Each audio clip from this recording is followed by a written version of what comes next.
Hello everyone. Hope you're all in the best of spirit, health and disposition. What happens in cases of infectious diseases?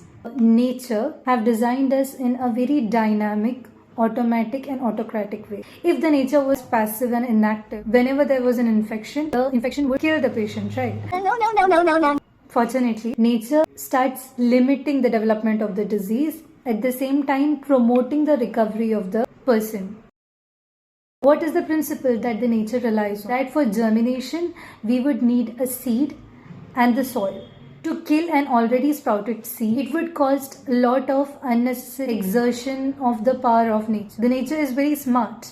What does it do? It manipulates the soil because it does not require that much energy as is required for uprooting the already sprouted seed. What does it do? It makes the soil such that it inhibits the further development of the seed. And how does it do so? It activates the immune system from phagocytes to cytokines. The entire body activates and focuses its energy on making the body such that it inhibits the further development, growth or reproduction of parasitic organisms. There are lots of protective mechanisms that are opened by the human body naturally to tackle the foreign invasion, which would kill the bugs, also help in promoting the recovery.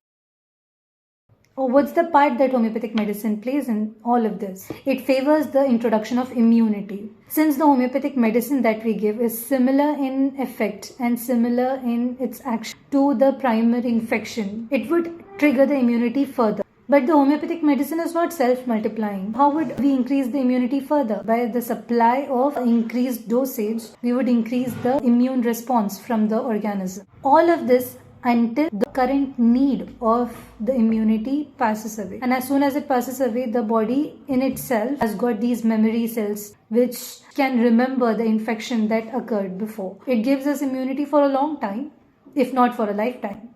So we must aid the nature for its work rather than suppressing it. Whenever we suppress the natural protective mechanisms, it causes deleterious effects.